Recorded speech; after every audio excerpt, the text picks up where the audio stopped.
말씀은 미가 7장 18번째 절부터 20절까지의 말씀입니다. 미가서 7장 18번째 절부터 20절까지입니다.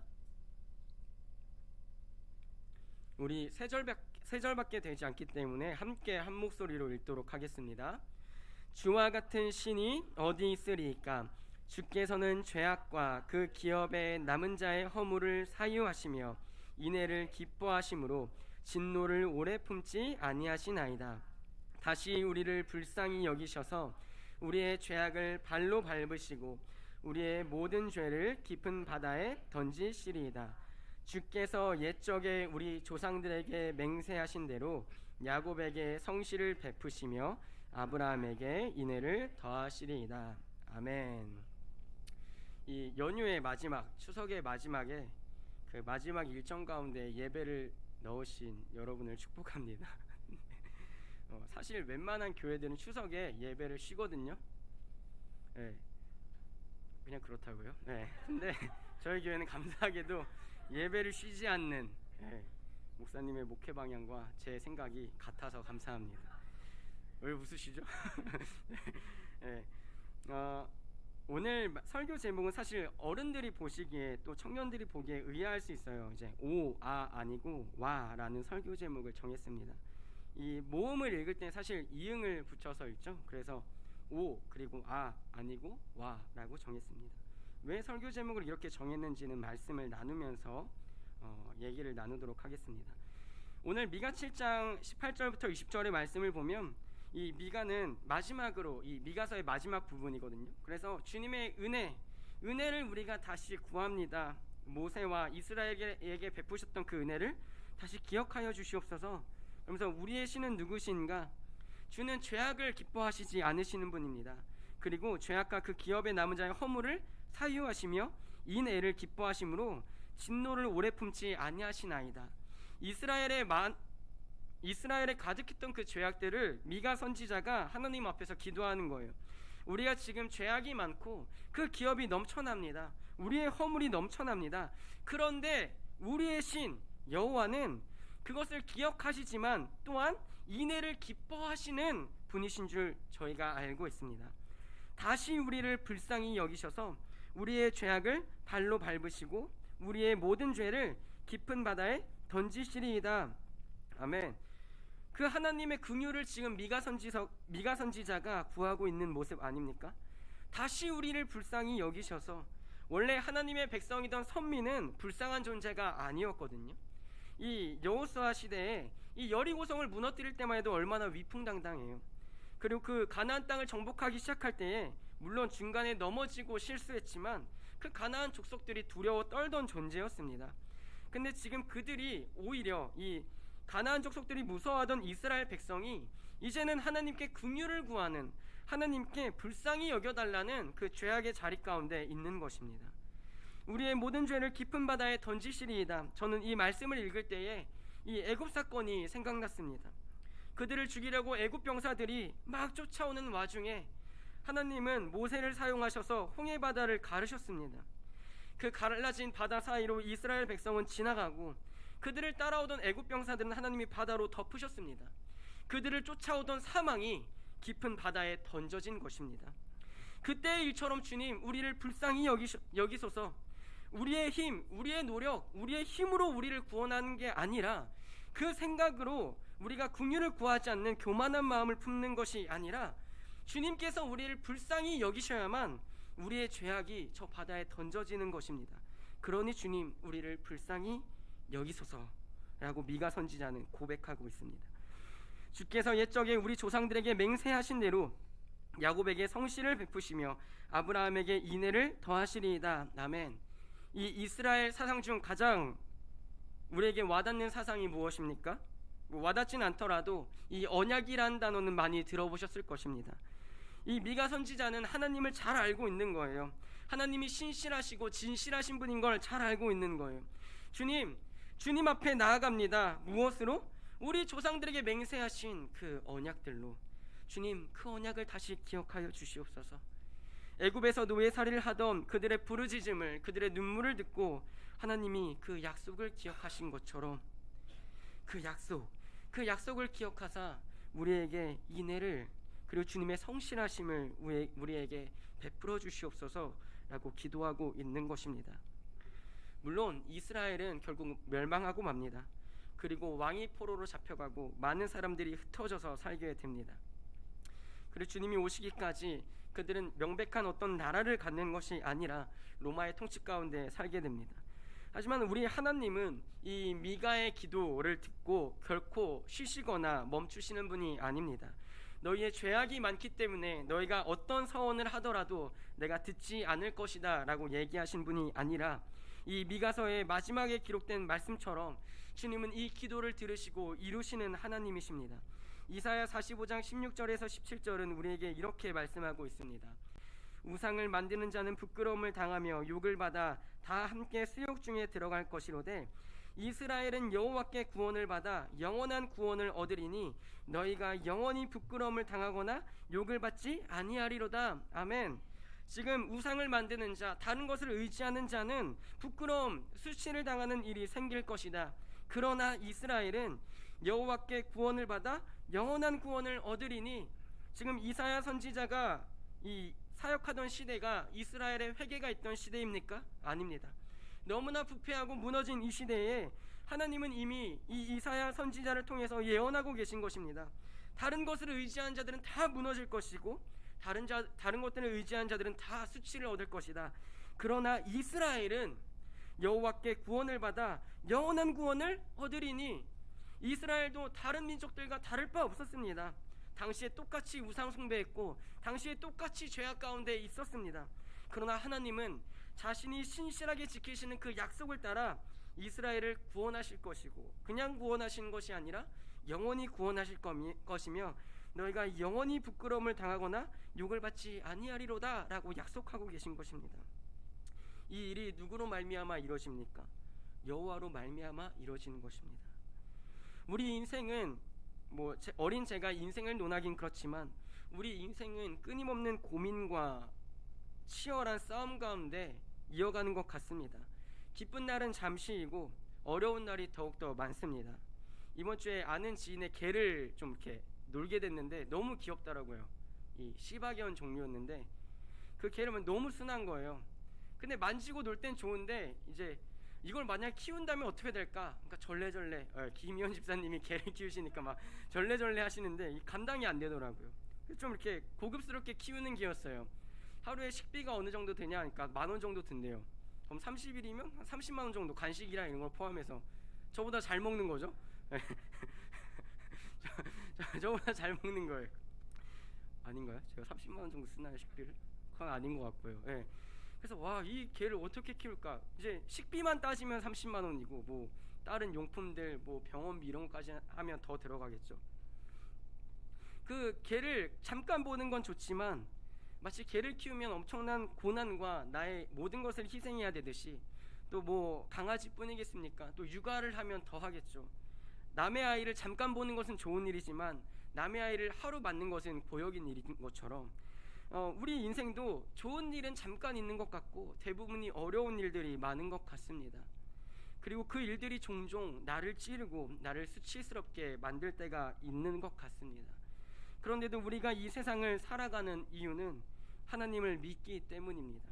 이 세상이 어려워도 우리가 오늘을 살아내는 이유는 우리의 수치를 씻으시는 그 하나님의 언약 때문입니다. 로마서 10장 11절에서 13절은 이렇게 얘기합니다. 성경에 이르되 누구든지 그를 믿는 자는 부끄러움을 당하지 아니하리라 하니 유대인이나 헬라인이나 차별이 없음이라. 한 분이신 주께서 모든 사람의 주가 되사 그를 부르는 모든 사람에게 부유하시도다. 누구든지 주의 이름을 부르는 자는 구원을 받으리라. 아멘. 세상 사람들이 보기에 기독교인이 어설픈 것 같고 세상 사람들이 보기에 요즘 한창 기독교가 욕을 먹고 있기 때문에 이번 추석 연휴에도 믿지 않는 친척들이 여러분들에게 어떤 얘기를 했을지는 모르겠지만 그 어려움 가운데 우리가 그래도 예수 그리스도를 믿는 이유는 우리가 그 날에 주님이 우리를 보증하시기 때문입니다. 세상에서 혹시 차별을 당하거나 세상에서 혹시 부끄러움이나 수치를 입고 있는 와중에도 우리가 부유하다라고 얘기할 수 있는 고백은, 또 바울이 부유하시도다라고 고백할 수 있는 이유는 우리 주님이 그저 한 사람이 아니시고 이 세상을 만드신 만물의 머리이시기 때문입니다. 요한일서 5장 4절 5절은 이어서 이렇게 얘기합니다. 무릇 하나님께로부터 난 자마다 세상을 이기느니라. 세상을 이기는 승리는 이것이니 우리의 믿음이니라. 예수께서 하나님의 아들이심을 믿는 자가 아니면 세상을 이기는 자가 누구냐? 이 요한의 고백처럼 예수님을 가장 사랑하던, 또한 예수님이 가장 사랑하시다라고 기록했던 이 요한의 고백은 예수님을 믿는 것이 세상을 이기는 것이라고 고백합니다. 예수님의 고백처럼 내가 이미 이기었노라 라고 말씀하신 그 약속이 오늘 우리 가운데 여전히 있는 것입니다. 세상을 이기는 방법은 많은 방법들이 있을 것입니다. 세상보다 잘 사는 것도 한 가지의 방법일 수 있고, 세상보다 기뻐하는 것도 좋은 방법일 수 있습니다. 하지만 하나님이 원하시는 세상을 이기는 방법 단 한 가지는 예수 그리스도를 붙잡는 것입니다. 미가 선지자가 나는 우리 하나님을 믿습니다. 그 긍휼을 베푸시는 분, 우리의 죄를 알지만 인내하신 분, 진노를 오래 품지 아니하시는 분, 그 하나님을 내가 의지합니다 라고 고백한 것처럼 우리가 세상을 살아갈 때에 내가 스치의 자리에 있을 수도 있고 내가 죄악의 자리에 있을 수도 있지만, 그럼에도 불구하고 내가 다시 일어서는 이유는 내 주 예수 그리스도를 믿는 믿음이 내 안에 있기 때문입니다. 그래서 나는 이긴 자입니다 라는 고백이 되어야 한다는 것입니다. 제가 신학교를 들어갔을 때, 처음 20살 때 학교를 들어가면 이제 이런 질문을 가장 많이 해요. 뭐 어쩌다 총신 신학과에 왔니? 이런 질문보다 너희 아버지는 목회하셔? 그러니까 PK라고 얘기를 하거든요. 패스터 키드라고 해서 뭐 목회자 자녀냐, 뭐 JK면 집사의 자녀, 뭐 이렇게 했어요. 예, 뭐 JK에는 많은 뭐 장로회 뭐 이런 것도 있고, 네. 어쨌든 그런 질문을 먼저 해요. 대부분 그 목사님 아래에 있는 자녀들이 신학과에 오기 때문에. 근데 저는 이제 목사님의 자녀의 아들이 아니었죠. 그래서 제게는 한 가지 기도 제목이 있었습니다. 주님, 나는 백그라운드가 없습니다. 그때 당시 그게 저의 열등감이었던 것 같아요. 지금이면은 뭘 그런 걸로 하는데 그 20살 때 나는 뭐 백도 없고, 뭐 또 특히 막 큰 교회 목사님 아들들은 약간 이 자만하고 교만한 게 아니라 애초에 그냥 어깨가 있거든요. 무슨 어깨인지 아시죠? 그냥 저희 아버지 뭐 어디서 목회하십니다. 그럼 막 들어볼 만한 이름이면은 저 신학생 어디 교회 아들이래 막 이렇게 벌써 돌거든요. 근데 저한테는 그게 항상 열등감이었던 것 같아요. 왜 우리 아빠는 집사인 거지? 왜 우리 엄마는 집사인 거지? 그래서 집에서 맨날 그 기도를 하는 거예요. 주님, 저는 백그라운드가 없습니다. 하나님만이 제 백이십니다. 이 말은 좋죠. 고백은 멋있지 않아요? 근데 화를 내면서 가슴을 치는 거예요. 그러니까 그 반대말이, 그 기도에 무슨 의미가 있겠습니까? 왜 나는 목사 가정이 아니고 이 일반 평범한 가정에 태어나서 이 20살 때 백그라운드도 없고 어디 가서 뭐 누가 그냥 평범하신 분 아들이다, 그 이력에 빠지는 거예요. 다른 친구들과는 다르게. 물론 지금은 그런 열등감이 뭐 전혀 없지만 그때 당시엔 그게 저한테 한 가지 큰 싸움이었던 것 같아요. 근데 오늘 복음은 우리에게 그것을 계속 내려놓으라고 얘기하는 거예요. 너가 이기는 것은 너의 백그라운드나 너의 재능이나 너의 노력이나 너의 부나 너의 재물에 있는 게 아니라 내가 준 그 믿음을 붙잡는 것이 이 세상을 이기는 것이다 라고 하나님은 계속 우리에게 얘기하시는 것입니다. 우리가 세상을 살 때에 슬플 때도 있고 혹은 억울할 때도 있습니다. 특히 뭐 억울하죠. 이번에도 삼촌이랑 전화를 하는데 요즘 참 교회가 어려워서 어떡하냐 이렇게 얘기하시는 거예요. 교회를 다니시지 않으신 분인데. 그래서 뭐 제가 뭐라고 대답하겠습니까? 뭐 어쩔 수 없죠 이렇게 대답을 했어요. 그런 상황 가운데 있을지언정 우리가 그래도 어깨를 펴고 살 수 있는 이유는 우리의 백그라운드, 우리의 참된 배경은 예수 그리스도의 십자가이기 때문에 우리는 어깨 펴면서 살 수 있는 거예요. 오늘 사실 이제 제가 요즘 잠을 잘 못 자서 비염 때문에 꿈을 정말 많이 꾸는데, 오늘 설교를 거나하게, 이제 이런 표현 써서 죄송합니다, 설교를 말아먹는 꿈을 꿨거든요. 그때부터 부담이 막 되는 거예요. 추석이어서 짧게 할까 뭐 길게 할까 뭐 이런 고민하다가 뭐 그런 부담감이 있었는지 꿈에 막 막 설교를 하는데 목사님이 노전도사 원고 있는 거 맞아? 이렇게 물어보시는데 막 컴퓨터를 막 키면서 있어요 막 그 깼는데도 막 아찔하더라고요. 그런 꿈 가운데서도, 그런 부담 가운데서도 제가 강단에 서는 이유는 설교가 완벽히 준비되어서가 아니라, 또한 내가 예수 그리스도를 믿는 그리스도인으로서 살아갈 수 있는 그 자격의 이유는 내게서 있는 것이 아니라 나를 위해서 예수님이 십자가에서 죽으셨기 때문입니다. 그래서 우리가 그 믿음을 가지고 사는 거예요. 고린도전서 15장 51절부터 이렇게 기록합니다. 제가 읽을게요. 보라, 내가 너희에게 비밀을 말하노니 우리가 다 잠잘 것이 아니요 마지막 나팔의 순식간에 홀연히 다 변화되리니, 나팔 소리가 나매 죽은 자들이 썩지 아니할 것으로 다시 살아나고 우리도 변화되리라. 이 썩을 것이 반드시 썩지 아니할 것을 입겠고 이 죽을 것이 죽지 아니함을 입으리로다. 이 썩을 것이 썩지 아니함을 입고 이 죽을 것이 죽지 아니함을 입을 때에는 사망을 삼키고 이기리라고 기록된 말씀이 이루어지리라. 우리 함께 읽을까요? 사망아, 너의 승리가 어디 있느냐? 사망아, 내가 쏘는 것이 어디 있느냐? 사망이 쏘는 것은 죄요, 죄의 권능은 율법이라. 우리 주 예수 그리스도로 말미암아 우리에게 승리를 주시는 하나님께 감사하노니, 그러므로 내 사랑하는 형제들아, 견실하며 흔들리지 말고 항상 주의 일에 더욱 힘쓰는 자들이 되라. 이는 너희 수고가 주 안에서 헛되지 않은 줄 알미라. 아멘. 우리의 승리가 어디에 있습니까? 우리 자신에게 있는 것이 아니라 예수 그리스도로 말미암아 승리를 주시는 하나님께 감사하노니. 아멘. 우리가 싸우면 얼마나 싸울 수 있겠습니까? 이 UFC라는 종합격투기 시합을 보니까요, 이 체력이 굉장히 큰 관건이에요. 5분 동안 또 3라운드 그리고 5라운드까지 싸우는데, 시간으로 따지면 약 30분 혹은 15분 내에 경기가 끝나는데, 그 한 라운드만 지나도 선수들이 앉아서 막 땀이랑 막 허걱대면서 체력이 떨어지는 거예요. 왜 이 얘기를 했냐면, 우리가 세상을 살아가는데 얼마나 싸워서 몇 승을 이길 수 있겠습니까? 얼마나 많이 이길 수 있겠습니까? 혹여 많은 싸움 가운데 이기더라도 마지막에 지면 끝나는 거거든요. 내가 아무리 챔피언의 자리에 있다가도 한번 지면은 그 챔피언의 자리에서 모든 걸 내려놓고 다음 타자에게 넘겨주고 오는 것입니다. 근데 우리의 싸움은 우리에게 있는 게 아니라 그리스도로 말미암아 우리에게 승리를 주시는 하나님께 있다는 거예요. 그래서 다행인 거죠. 내 힘으로 싸울 수 없고 나는 아무것도 아닌데, 아니, 내가 싸웠으면 진짜 호되게 큰일 났을 텐데, 그 싸움 가운데 하나님이 야 잠시 빠져봐 하고 그 자리에 이 세상을 만드신 예수 그리스도가 대신 싸우시는 거예요. 그래서 우리는 세상의 치열한 그 싸움 가운데에 열심히 살아야 하지만, 그 승리와 그 싸움 가운데에 우리의 구속주이신 예수 그리스도를 계속 비춰줄 필요가 있습니다. 특히 자신과의 싸움 가운데서 그것과 싸우고 밀어내야 하지만, 그것과 싸울 때에 내 힘으로, 내 능력이 아니라 나를 위하여 십자가에서 죽으신 그분의 보혈의 능력으로 우리는 계속 싸우는 거예요.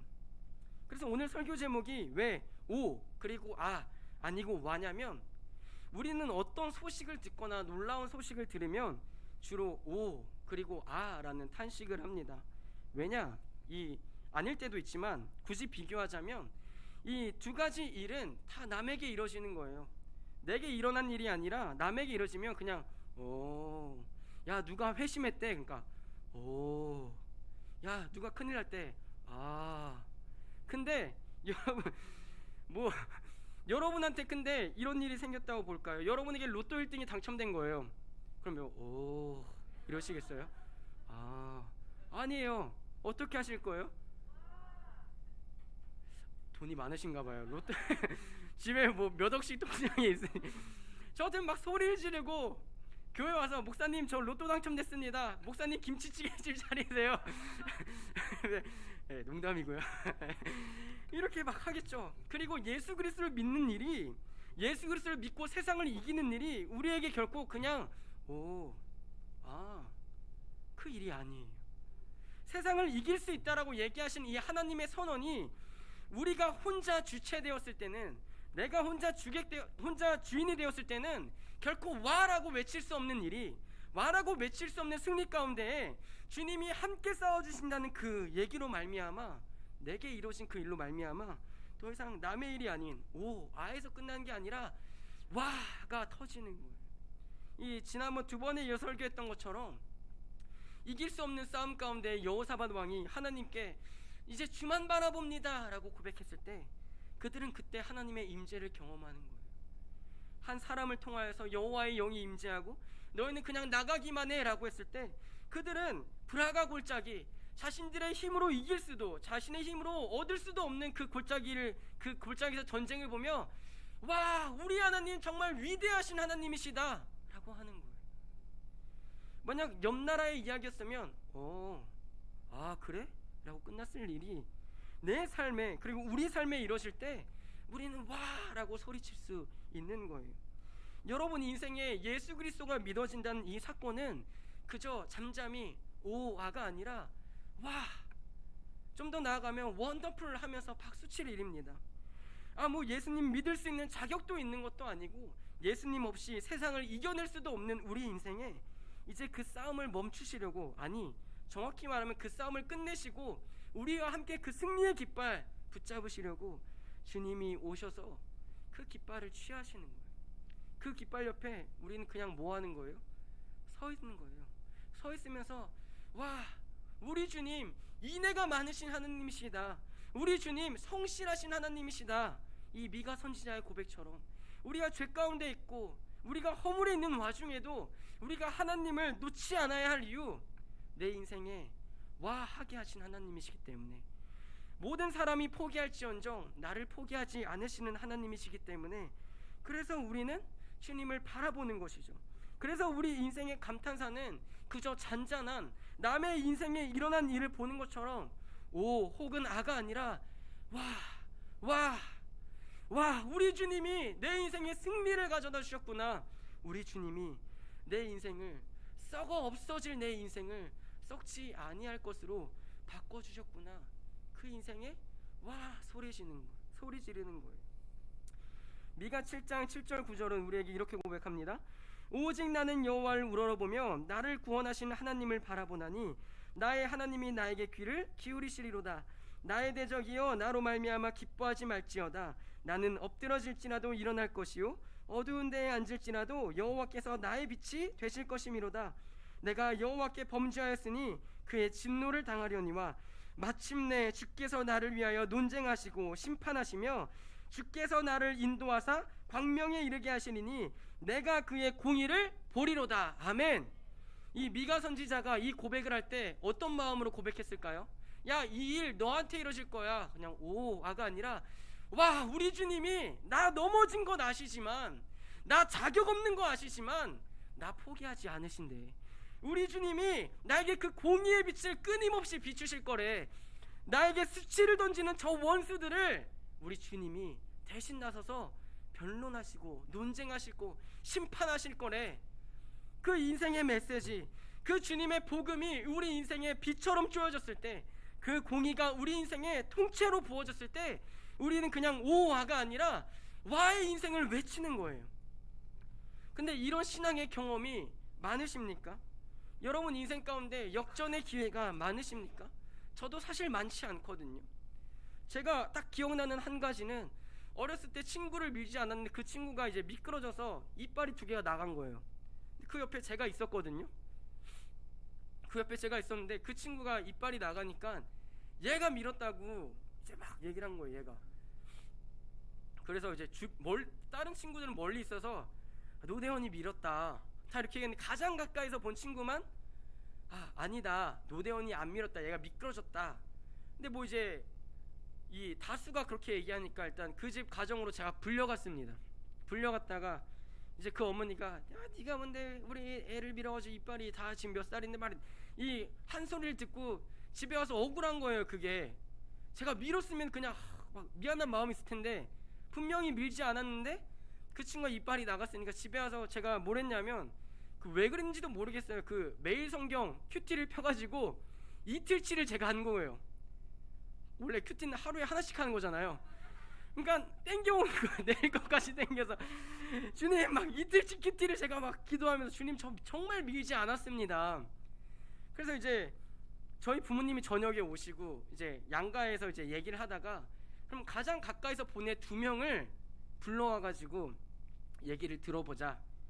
그래서 저는 이제 가장 가까이서 본 친구랑 또 그 다음 가까이서 본 친구 이제 한 명은 제가 밀지 않았다고 얘기하던 애였고, 낮에만 해도 이 다른 친구는 두 번째로 가까이서 봤는데 노대원이 밀었다라고 얘기하던 친구였어요. 그러니까 이제 어쨌든 반반이잖아요. 그러니까 이 마음이 어린아이의 그 얼마나 마음이 무너졌겠어요. 막 이빨 비싸고 막 부모님한테 한 소리 듣고 막 그런 와중에 이제 두 친구가 딱 와서 이제 다시 그 놀이터에 모여가지고 이제 그쪽 이제 그 친구 다친 친구의 어머니가 야 너 대현이가 민 거 봤다고 했지? 라고 봤는데 그 순간 와의 인생이 펼쳐진 거예요. 제가 아까 놀라서 밀었다고 했는데 대현이가 확실히 밀지 않았어요 라고 얘기하는 순간 그쪽 어머니가 이제 벙친 거죠.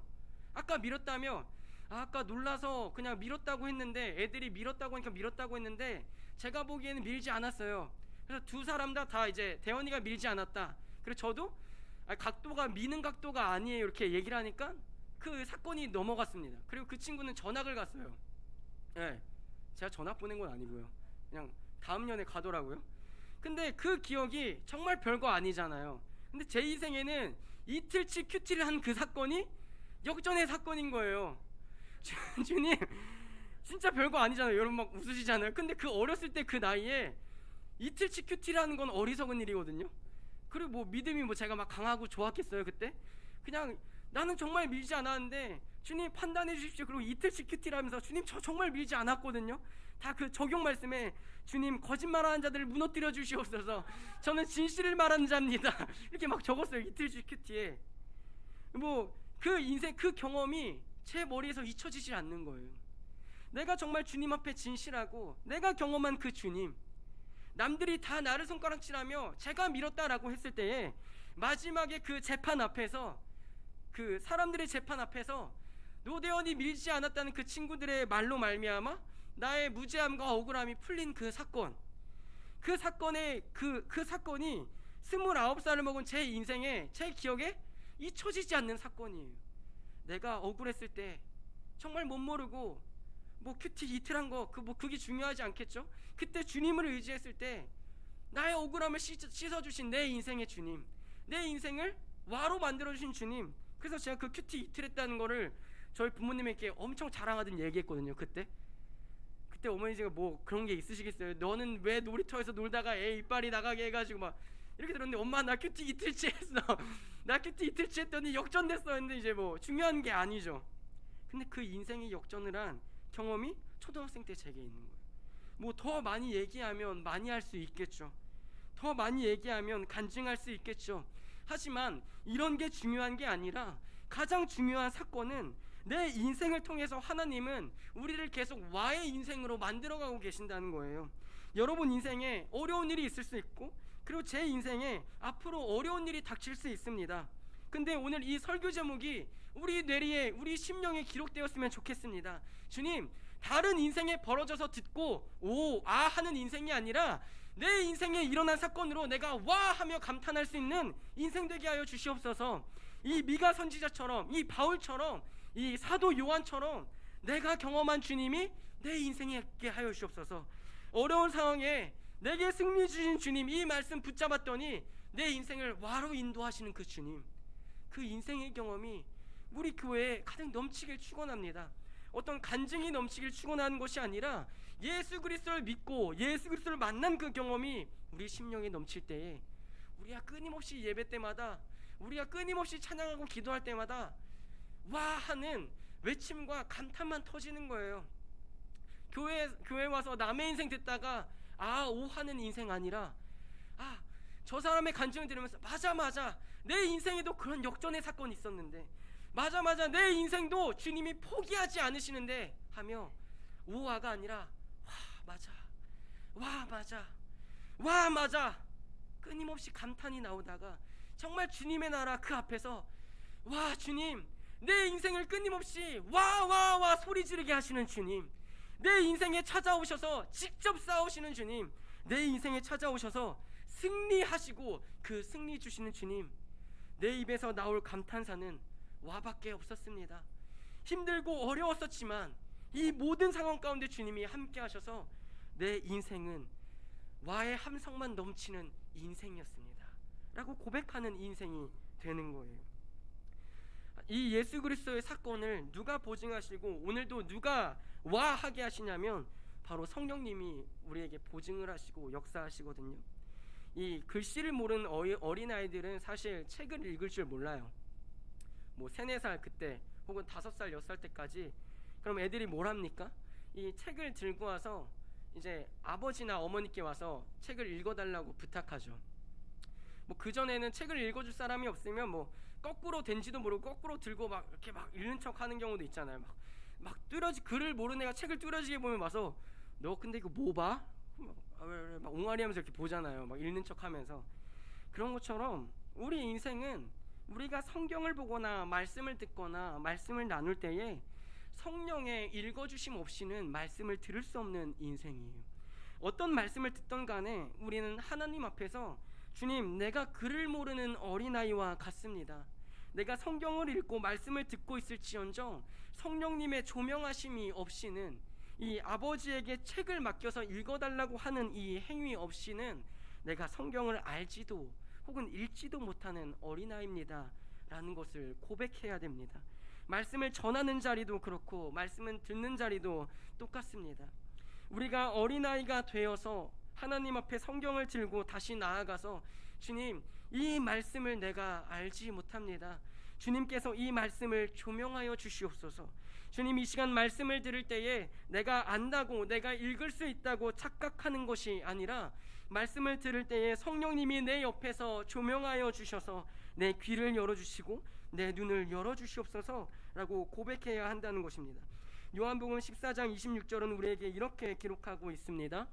보혜사 곧 아버지께서 내 이름으로 보내실 성령, 그가 너희에게 모든 것을 가르치고 내가 너희에게 말한 모든 것을 생각나게 하리라. 아멘.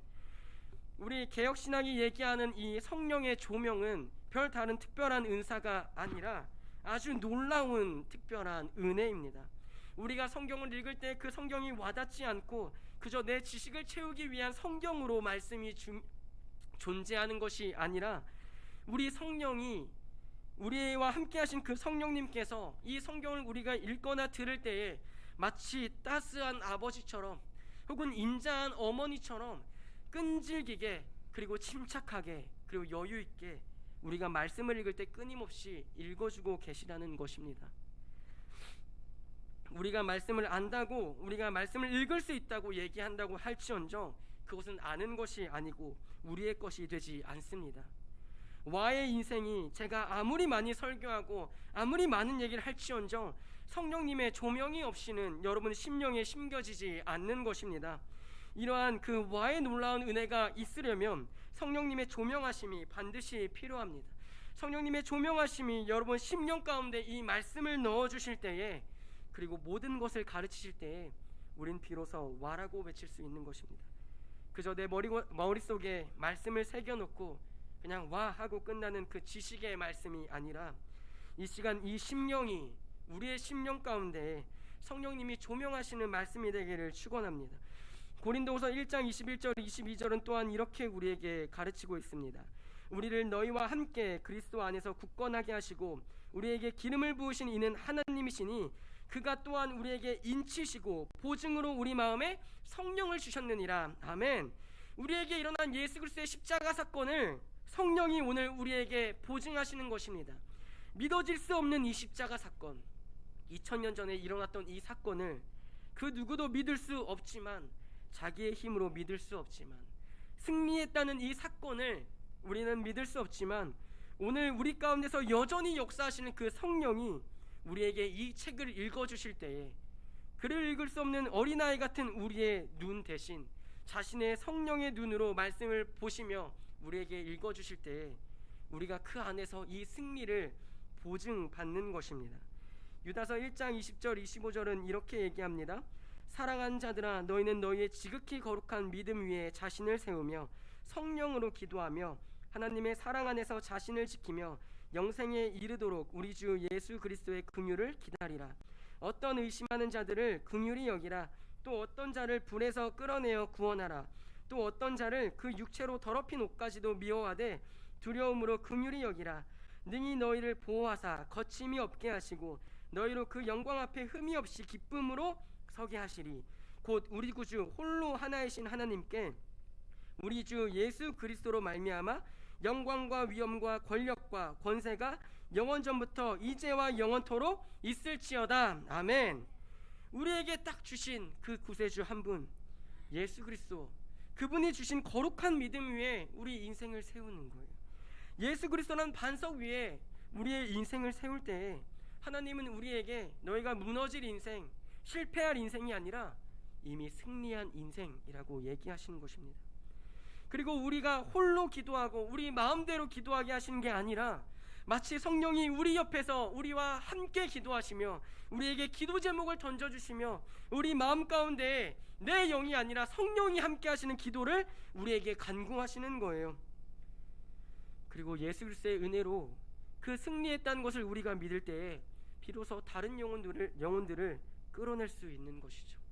너 그 자리로 가면 안 된다고, 그냥 아예 인생에서 있다가 미끄러져서 벗어나는 인생들에게 진실로 와의 인생이 있다는 것, 진실로 예수 그리스도께서 승리하신 인생이 있다는 것을 붙잡을 때, 우리가 그 긍휼을 믿고 붙잡을 때 거침없이 그들을 붙잡고 불에서 끌어내올 수 있는 것이죠. 이 승리의 보증이 우리에게 없다면 우리는 그저 잠시 교회라는 형태를 빌려서 모이는 공동체밖에 되지 않을 것입니다. 이 교회에 성령에 대한 간구가 없이, 그리고 예수 그리스도에 대한 믿음이 없이, 믿음에 대한 그 간절함 없이 이 교회가 운영되거나 혹은 흐르게 된다면 이 교회는 하나님이 기뻐하시는 교회가 아닐 것입니다.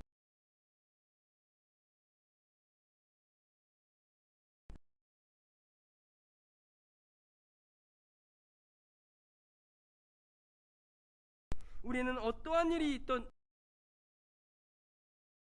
그 끝에 긍휼을 베푸시는 하나님이 우리를 구원하실 거라는 계획이 있기에 우리는 오늘도 여전히 오아가 아니라 와의 함성을 외치며 우리는 승리하였다고, 우리는 이미 이기었다고, 그리고 죄에게 사망아 너의 승리가 어디 있느냐고 얘기하며 사망의 자리로 가는 그들에게 그리스도께서 베푸신 긍휼을 따라, 그 긍휼을 힘입어서 성령의 인도하심을 따라 그들을 붙잡고 승리의 자리 가운데로 이끌 수 있는 것입니다.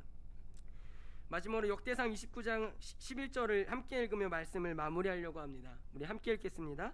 여호와여 위대하심과 권능과 영광과 승리와 위엄이 다 주께 속하였사오니 천지에 있는 것이 다 주의 것이로소이다. 여호와여 주권도 주께 속하였사오니 주는 높으사 만물의 머리이심이니이다. 아멘. 주님은 만물의 머리이십니다. 또한 주님은 교회의 머리이십니다. 그 머리가 이겼기에 오늘 몸인 우리가 이길 수 있고, 그 머리가 바라보는 곳이 몸이 향해야 할 곳입니다. 오늘 우리 교회는 여전히 성령의 조명하심이 필요합니다. 오늘 우리 교회는 앞으로 영원히 성령의 조명하심이 있을 때에 예수 그리스도를 믿고 예수 그리스도의 승리를 붙잡는 교회가 될 것입니다. 우리가 포기해야 하지 말아야 할 것 단 한 가지가 있다면 이 미가의 고백처럼 주와 같은 신이 어디 있으리까 라는 고백이 남아야 합니다. 그 누구와도 대체할 수 없고 그 무엇과도 비교할 수 없는 그 우리의 하나님, 우리를 구원하시기 위하여서 자신의 아들을 십자가에 내어주신 그 하나님. 그래서 미가 선지자의 고백처럼 와, 주와 같은 신이 도대체 어디 있습니까? 죄를 알면서도, 그 우리의 허물이 많은 것을 아시면서도 우리를 구원하시려고 계획하신 하나님이 어디 있으십니까? 그 하나님이 오늘 나의 하나님입니다. 그래서 나는 흐려지는 감탄이 아니라, 사라질 감탄이 아니라 끊임없이 치고 올라가는 와, 주와 같은 신이 도대체 어디 있으십니까? 나를 구원하시는 그분이 어디 있으십니까? 다른 신은 없습니다. 주님만 나의 구세주이십니다 라고 고백할 수 있는 우리 교회가, 그리고 각 가정이 그리고 나의 영혼이 되기를 축원합니다. 아멘. 이 시간